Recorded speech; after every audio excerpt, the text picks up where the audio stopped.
And welcome back to the UIA Trusted Partners Podcast. On today's episode, I have a bit of a doozy for you, actually, because I have a very cool company.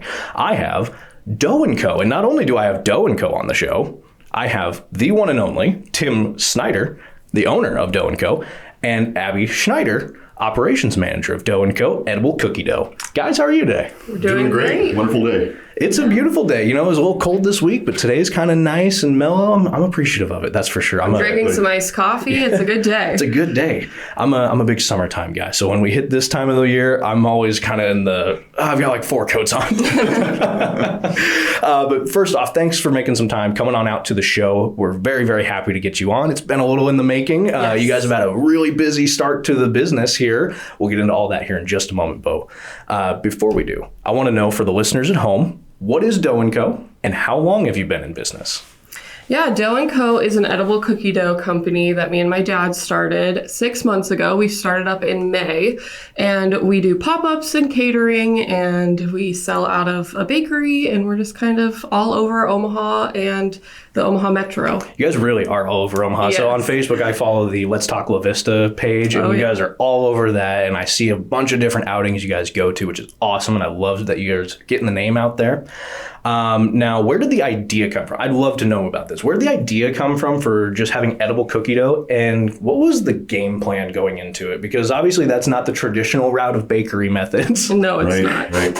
Well, the idea came about 4 years ago. I was living in the Kansas City metro area, and I'd seen a edible cookie dough truck that got started there. And it just kind of intrigued me. I was looking for some type of side gig to do. And so that was back in 2020. That's when COVID hit. Yeah. This company was getting started, and it was following them. They were doing great. And I have a full-time job. This is a side gig for me in this business. And so just over the last 4 years, just kind of ruminating over how can we get this started? How could this happen? Yeah. And I didn't have the time to do it just myself. Abby and her husband moved back to Omaha about a year ago now. And at that point, I was dabbling in different recipes to see how it would work, and I was doing my own. And Abby came in and said, "Hey, Dad, if we're going to do something, if you really want to do this, let's join together and make this happen." So cool. So it was just kind of a father-daughter combination of ideas and how we got this started. Yeah. I love that. I love that it came together from teamwork from father to daughter too. That's a very awesome perspective of it. Now, having edible cookie dough, there's a vast variety of flavors out there in the world. I'm curious, what do you offer, and how often do you either rotate those flavors or able to create some new ones? Yeah, so as of right now, this morning, we have 31 flavors. Ooh. In the last 6 months, we have 31 flavors. Wow. We rotate by season, kind of, but we offer them all year. So if you want to cater a winter flavor in summer, you can totally do that.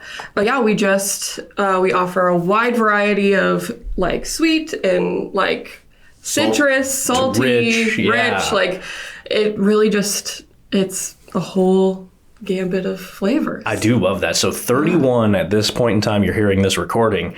I'm curious, how much did you start with? Like, what was the amount you had right off the get-go? I would say it was probably 15. 15 off the get-go? That's a lot still to start with. We started doing classic flavors and specialty flavors, and now we have just made them all flavors. I like that. We're doing different pricing and trying to do the classic and the specialty and having different pricing for each. And it was getting a little confusing, to be honest with you, for people as they're looking at our board and, okay, do I want this and want that? How much is it going to cost? So we just went to, as of this month, went to one pricing with all flavors, just to make it easy for people and in that regard. I love that. Again, it's all about the customer in the end of things. So making it simple makes things easier for everybody. Now, there is one thing I noted on your guys' website that says that these are meant to be enjoyed cold, not baked. Now, I'm curious, why is that? Just from somebody who has no real baking experience. Yeah, so we don't use egg in our product because it is a raw product. And then we heat treat all the flour, so there's no bacteria. Gotcha. And we don't include any of like the baking products, so like the baking soda or baking powder. And so we have like microwaved the brownie batter one a little just to see what would happen, and it's really good over ice cream. But other than that, like, it's just meant to be a sweet treat that you enjoy. I like that. Yeah, I like that, because I mean, it was just more of curiosity more than anything about it. I was like, well, is there something being added to it? But no, it's just pre-treatment methods and things like that that are going to kill. Healthy, keep it safe. Yeah, absolutely. I love that. Now, obviously, I've joked around already. I'm a summer child, which means I'm a huge citrus fan. I love citrus flavors. That is my jam. You had already mentioned it a couple times. What kind of flavors for a guy like me? So not your traditional, maybe rich and umptuous flavors, but maybe your zesty and citrusy light flavors. What's something I could walk in and maybe come find? Yeah, the one we got going right now is our raspberry cheesecake. And so you got me. Yeah, I love that. We have an apple crumble that's going on right now as well. So we got both of those actually this weekend that we're dealing with. And then in the summer we have key lime, and my favorite for the summer is a lemon blueberry. I make a homemade blueberry sauce. All right. And that one's my favorite for summer. And then for winter we also have a white chocolate cranberry with a homemade cranberry sauce that I make. Yum. That sounds really good. You might have intrigued me on that one for a winter flavor, but oh man, we could stop the interview right now. I can go find all these flavors at your guys' store. That'd be great. Now, just being the creators, obviously you have tried any and all of the flavors, even the failures, and I'm so curious, which one has stayed at the top for you as your favorite? As far as the community is concerned, chocolate chip is the favorite. It is the favorite. It is the favorite. Classic for a reason. Classic for a reason. It's been interesting too. This we've been mixing and doing different things. We do an M&M one as well. It's the mini M&Ms inside, and so a lot of times I like to pair the chocolate chip and the M&M together. People do. In that regard. Salted caramel is another very popular one that we do, along with the brownie batter that Abby talked about earlier. It's a rich chocolate with chocolate chip inside, and it's really good. And especially when she talked about microwaving it just to have it a little warm. Yeah, it's so like 5 seconds in the microwave. Like 15. 15. Okay. Seconds, Hey, you're getting the pro tips here. And then my personal favorite flavors, I have two, is our churro. We roll it in a ball and roll it into cinnamon and sugar the night before. So it like creates a crust like churros have. That one is just so good. And then the espresso chocolate chip is my favorite. Those both sound amazing. Yeah, we use Scooter's espresso beans, and it takes a lot longer and a lot more prep for it, but that one's definitely my favorite. Yeah, no, I can see where that one can probably gain a lot of traction here in the wintertime as well. I have it this weekend. Yes, so by the time you're hearing this, you know they're in stock. You better go get some before they're out. Now, in your opinion, I am super curious about this question here. In your opinion, you've had a lot of flavors. We're up to 31 thus far at the time of recording. What is the toughest flavor that you've pulled off? And what's one flavor that might still elude you because it's too difficult to match to the true taste? I would say the toughest flavor that I've mastered would be the white chocolate raspberry cheesecake. Yeah. Because Cheesecake Factory white chocolate raspberry cheesecake is my favorite dessert, and I really wanted to emulate that. Yeah. And so that one was really tough to try to figure out how to get the cheesecake flavor, like a good raspberry flavor that wasn't fake, and just using like good ingredients. That's all. And white chocolate can be tricky. Yes, exactly. So really wanted to do that. I think the one that's the one that's still eluding us that we haven't really, we've actually put it on the shelf for right now, is anything to do with peanut butter. Yeah, that's a tricky one. It's a tricky one because of the stickiness to it and how these are rolled and how we scoop these to get it to come out where it's not overpowering, but also not so gooey that it doesn't hold its shape, doesn't hold its form. So we were going to initially start with that as an option, and we haven't even tried it for a while. We're going with other ones because we know other things are working and people are liking what we're putting out there. That might be something over the wintertime that we're going to try to see what we can master with that over the next year. But the peanut butter ones are a challenge. Yep. One more that we haven't even tried since the beginning is the monster cookie. Everyone loves a monster cookie, but the oats, they're tough. Dry out the dough so much that we haven't been able to figure out the best way to, like, do we soak the oats, like, just to make it the same consistency, because we want to be consistent throughout our flavors. And that's important. I mean, you walk in, you want to have that same expectation when I grab that one and take a bite. So no, that's a very important key to to hold on to as a value. So totally. Peanut butter and oats, that's got to be, I'm with you on that. That has got to be probably the toughest two I could think of too. Because here I was like, oh, maybe it was a champagne flavor. Maybe it was like this weird flavor kind of thing. No, but it's something basic. As basic as peanut butter and oats. Yeah. No, I love that, but that kind of shows. Especially when you're not baking it. Yeah. When it's just being scooped out as if it's like ice cream, but it's actually cookie dough. Right. And how does it just hold its shape and taste that way? Yeah, and how does that texture still hold true? No, I'm really excited to kind of give some of these new flavors a try, maybe after you perfect them in the winter, if you can get some tricky ones down, of course. Now that you are Dough & Co., of course, we are talking with Abby Schneider and Tim Snyder. That one's not going to get confusing at all for anybody. Of course, Abby is the operations manager. Tim is the owner of Dough & Co. Edible Cookie Dough. Now, you guys do pop-ups for the most part of things, but I know that you partner up with an awesome shop called Happy Mango Bakery, friend of the show as well. Yes. Now, is there anywhere else that you guys are around, or is it find me at the pop-ups and find me at Happy Mango? Yeah, so we do, we're exclusive at Happy Mango. Love it. So we love Megan and her team, and we love working with them. And then, we do pop-ups all over Omaha. We've gone to Lincoln, Grand Island. We were all over Nebraska. But we only do pop-ups and catering, and then sell our product as a grab and go at Happy Mango. I love that. Now, if a business is kicking around the idea of, hey, we want to get some cookie dough in here. That sounds fantastic for a little holiday party here.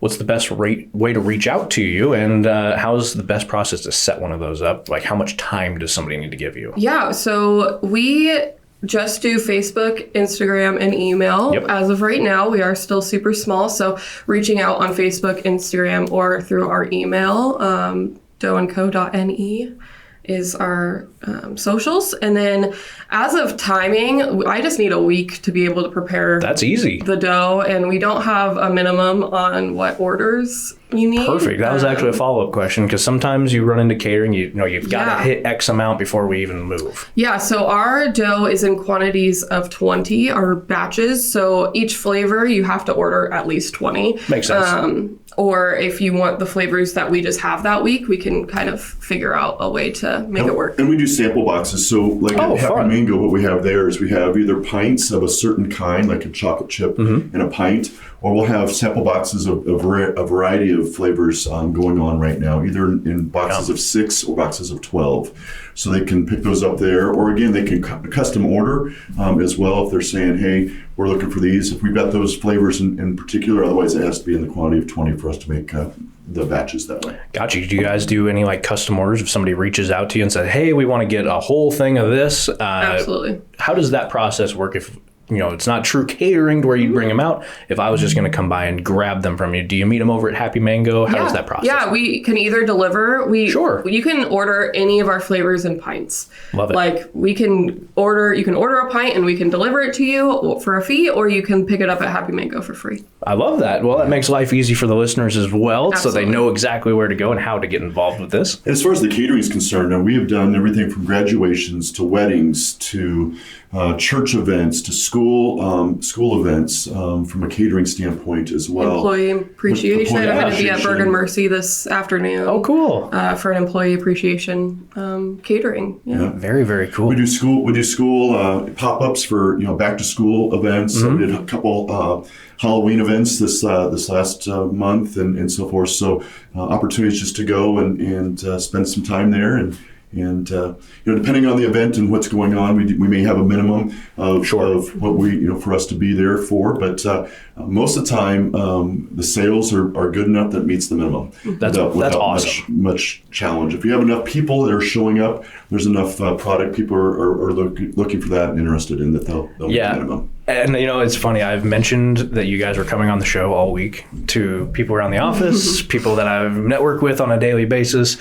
And all of them were pretty much doing the whole like tipping their glasses down, like edible raw cookie dough. You're getting that into the show. Yeah. And so I have had a lot of keen listeners, I'll put it that way, and very interested people to basically wait in line for this episode because this episode, again, going to be coming out a couple weeks after we're recording this. But for the people at home, plenty of time to still place orders, get some catering in. Yeah. And we haven't seen anything like this in in Nebraska much at all. I mean, there's some places that do some edible cookie dough, but from their own stores or whatnot. And it's but like 2 flavors. Right. Yeah. They're not going out. They're not doing pop-ups. They're not doing this. So just having the opportunity, and kids love it. I mean, we've done some movie nights for a church where, it's all these kids, they love cookie dough, and we keep our prices very inexpensive for people. So it's not, so families don't feel like they're breaking the bank to get some cookie dough for their kids. I love that. Now, you guys could make a killing if drive-in movie theaters were still around, man. I think of the one, it's up in northeast Nebraska. Back in my radio days, I used to do a lot of time around there. I'm trying to think of where it was at, but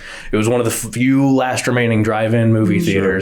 Oh man, I just think those need to come back. Yes, I totally agree. You're hanging out on a summer's eve, and then all of a sudden, some ice cold cookie dough comes walking by. Oh, exactly. See, summer childhood heart. I'm always going back there. Now, just a kind of an interesting take on your business here. Now, you guys didn't really go that traditional route, like a brick and mortar. Here's our website. Here's business cards, all that kind of stuff. True traditional tactics, I'll call it. Now, we've alluded to, you do the pop-ups, you do the catering. I'm just so curious how that idea came into fruition to where, hey, we want to focus on that side of things more than let's get a brick and mortar, let's get this, and let's get this. I'm just very curious how that came about. Yeah, as I was looking at this, it's all, for us, it was about the startup cost, honestly. Fair. Just trying to see, would this be something people would like? Yeah. Honestly, we wanted to put an investment into it, which we did, and even to look at a trailer or a truck, that's even, again, more investment. We've got a pop-up cart that can fit in the back of a Prius and go into a building. So we've gone into many businesses where we can set up in their lobby and be able to serve during the wintertime in particular, but all year round. So it was really just a matter of, was there an interest for this type of product in the Omaha metro area and beyond? And from there, we don't know where it's going to take us. Honestly, it could be a trailer or truck. It could be, we now have 2 carts. So there's days that Abby's out in one event and I'm doing another event. That's awesome. So yeah, we've expanded to that extent. But it was really down to, is there a need or a viability of this, and just the cost of getting it started? We want to do it at the most minimal cost in that regard. No, and I get that too, because the key to all business is being cost effective in the end of things, because it's a business. Right. You want to turn a profit somewhere.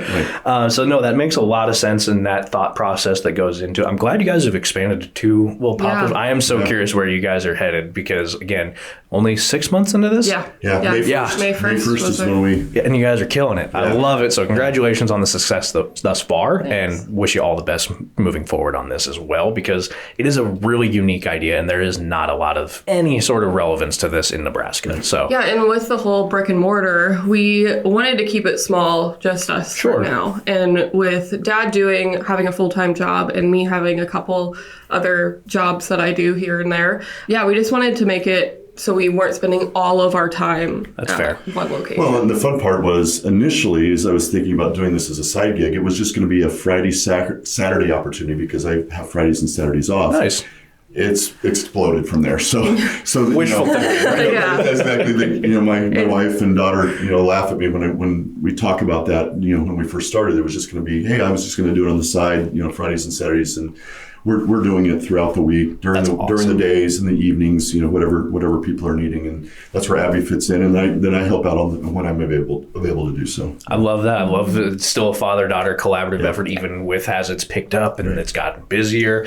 Now, we've alluded to seasonal flavors. Are there any special ones that you guys maybe have in the works right now that are waiting to unveil? Yeah, so we just came out with our winter flavors this last couple weeks. Awesome. Peppermint bark with the Ghirardelli peppermint bark is really good. And then we have a peppermint pretzel, which is really unique, that I think people will really like. And then, like our churro, where we roll it in a ball, I'm making a snowball. So it's our sugar cookie rolled in sugar, but it will have a crust of sugar. So it's like a little snowball. Yeah. And then the white chocolate cranberry is another one that yum.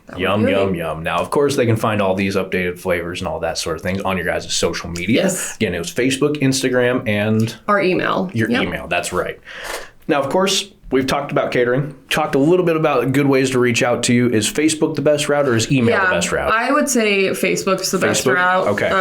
It keeps everything in one place. It's really nice to just have everyone in one area. But yeah, you can reach out any of the social media ways. Perfect. Hey, if you're listening right now and you want to get involved with Dough & Co., maybe place an order or 5, you can reach out to their Facebook. That is going to be one of the best ways to reach on out. Now, events, there are so many, of course, going on. It's whether you're part of the MBA, whether you're in Center Sphere, whether you're just naturally trying to network with everybody. Yeah.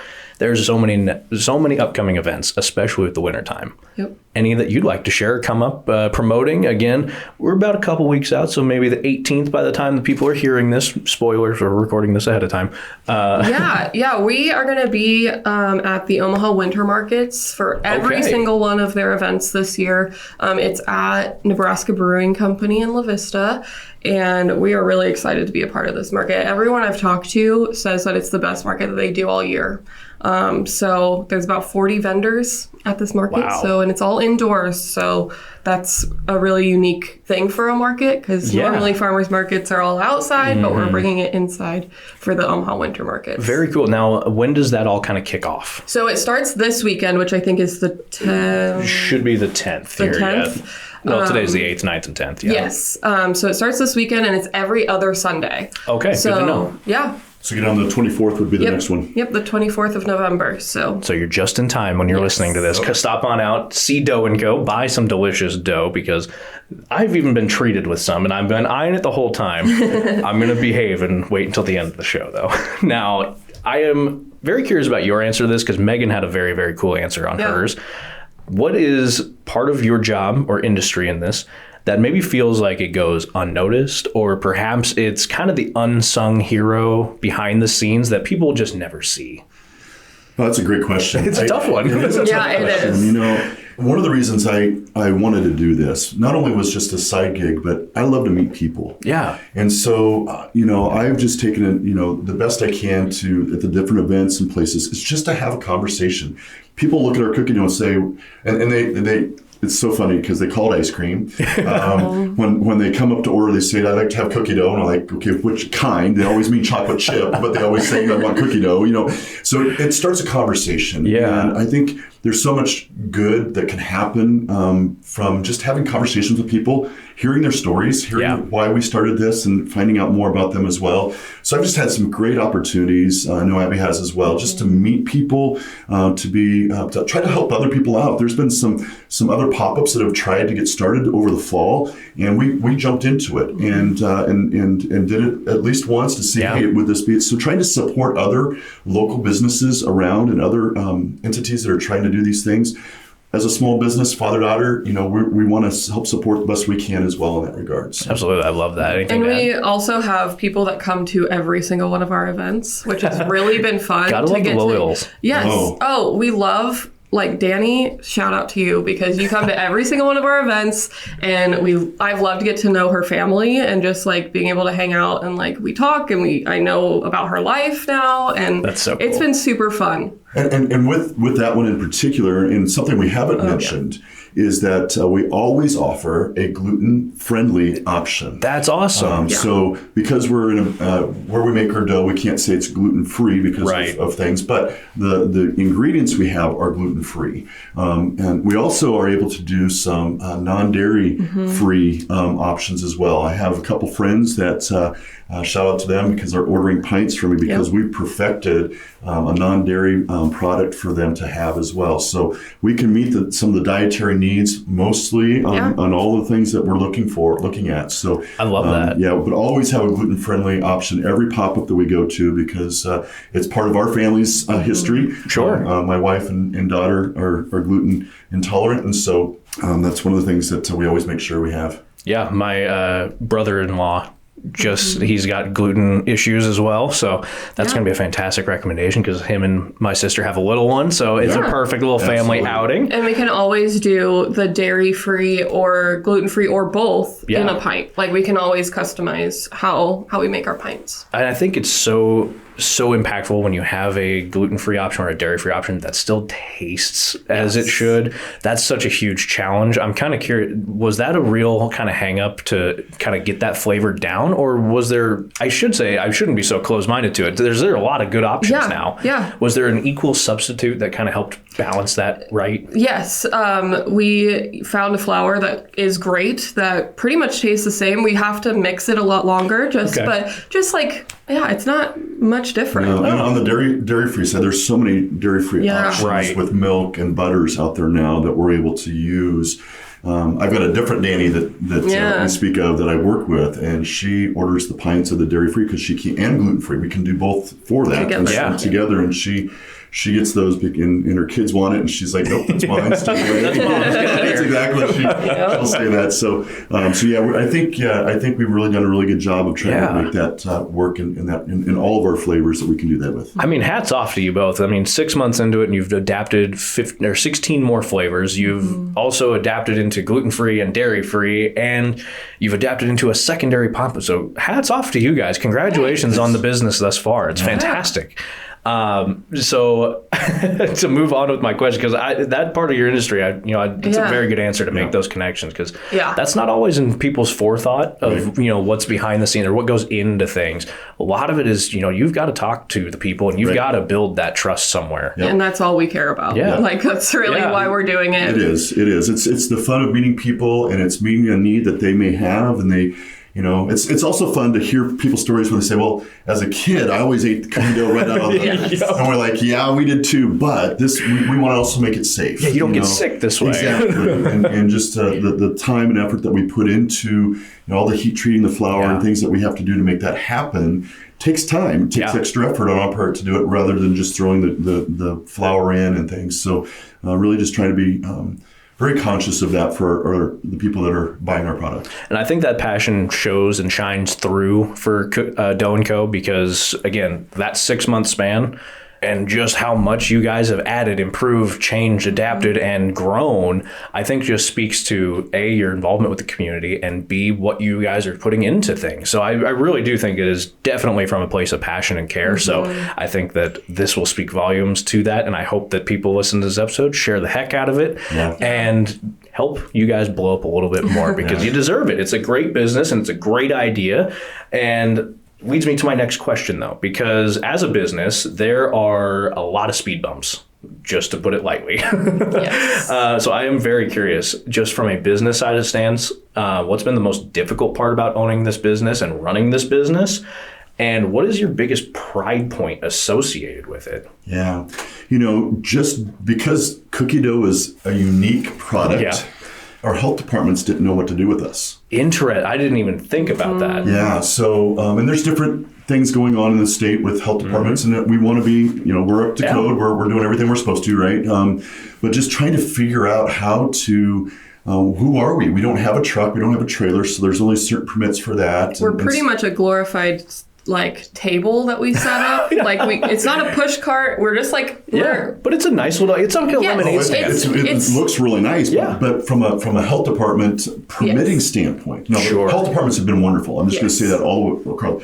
They have been excellent with us. They're trying to understand us, which is great. Yeah, absolutely. We'll take that. So we had a couple speed bumps trying to get into Douglas County initially, because we're not a truck, we're not a trailer, we're not a push cart, which by their definition and their permits is a hot dog cart, or like an ice cream truck. So what do you do with cookie dough? So we actually met with the director and the lead inspector, again, both wonderful individuals that helped us through. We were able to get our dough tested.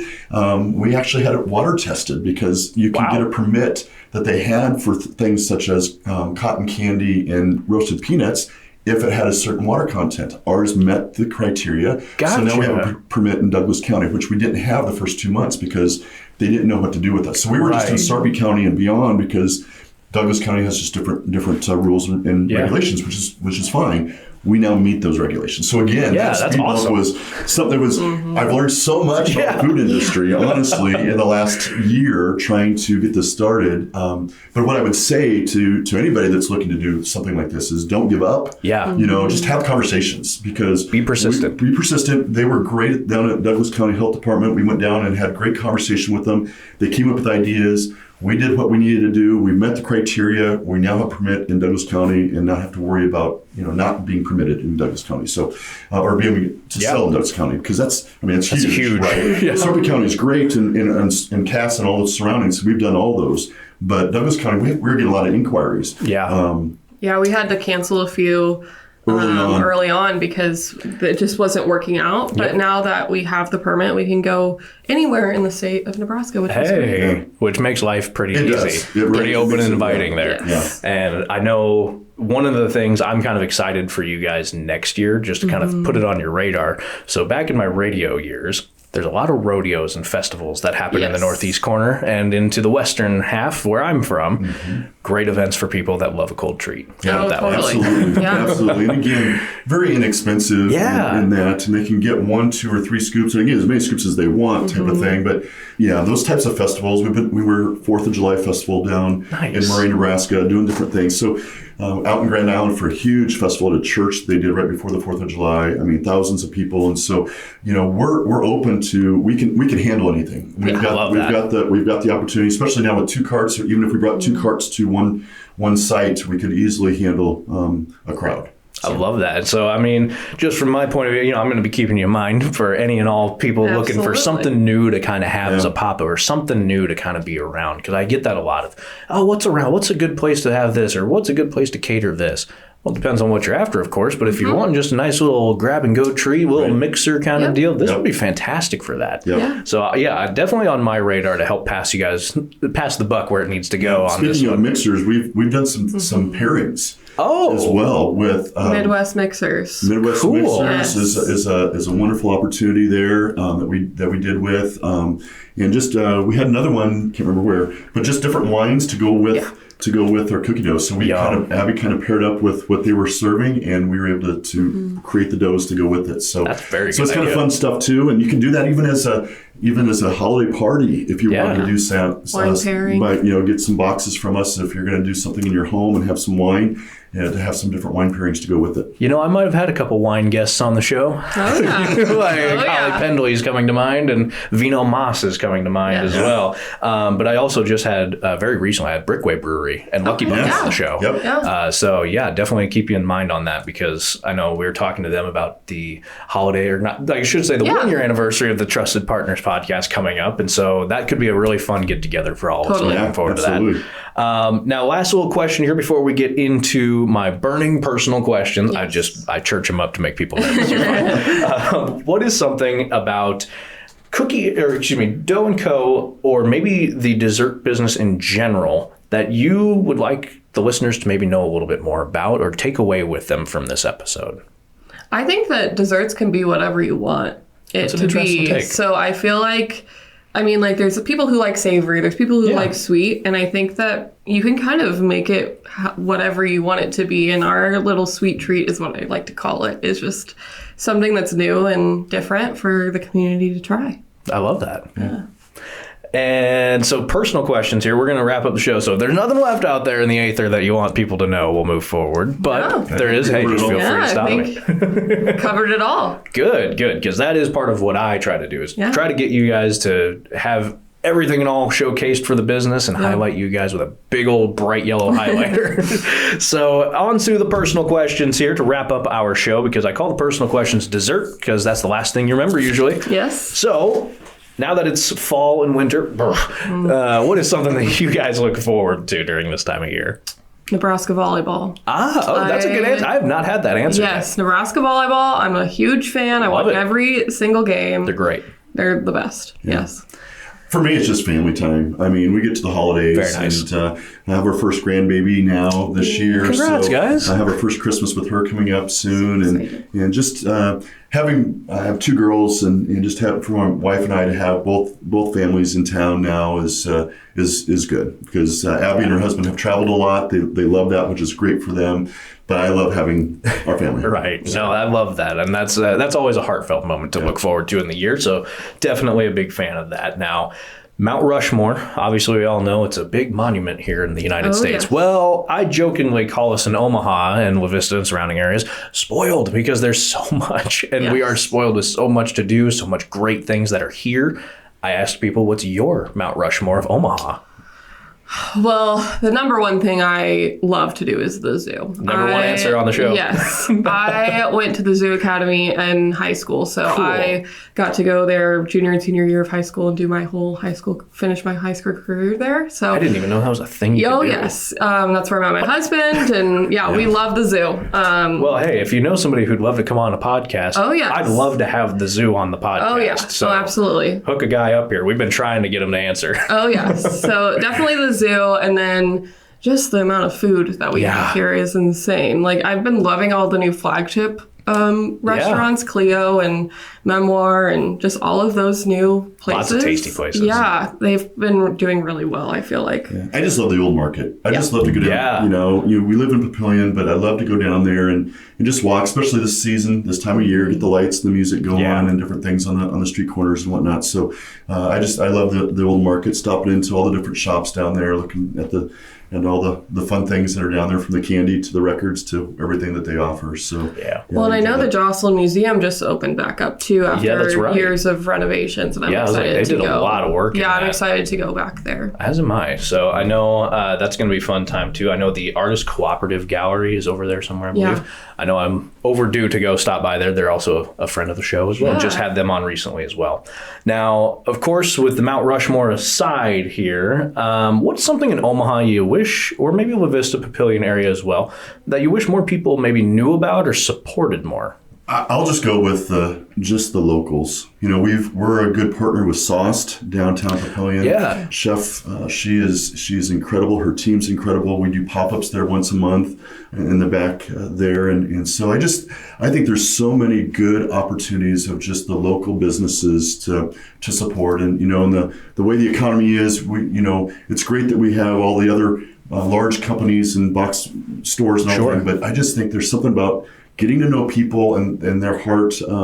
The Papillion Taco guy is a big supporter of us as well, and they're right across the street from each other, and they're both successful, and so it's great to see that they're there and just continue to support the locals. Yeah, that's my biggest take. Yeah, and we've done a lot of nonprofit fundraisers with Doe & Co as well. We love supporting nonprofits. So I feel like finding local nonprofits that you believe in and supporting them is a really important thing to do as well. That's a great take on that. So here on the show, we've had a lot of nonprofits on. Here at UIA, we try to support as many as we can. So if you guys do fundraisers like that, of course, we'd always love to partner. We've got plenty of people in the wings that we could definitely use some help for. So we'll talk a little more about that off the air, of course. But anything else before we wrap up the show you'd love for people to know about at home? I think just reaching out to us if you're interested in Doe & Co. We're at doeandco.ne on all of our socials, and then doeandco.ne@gmail.com for our email. Again, we've had the distinct pleasure to sit down with Tim Snyder, owner, and Abby Schneider, operations manager of Doe & Co. Edible Cookie Dough. Tim, Abby, thanks again so much for joining me. Yeah, this is great. Thanks so much. Yeah. Of course, and listeners, thank you for joining us. We'll, of course, have more right here on the UIA Trusted Partners Podcast.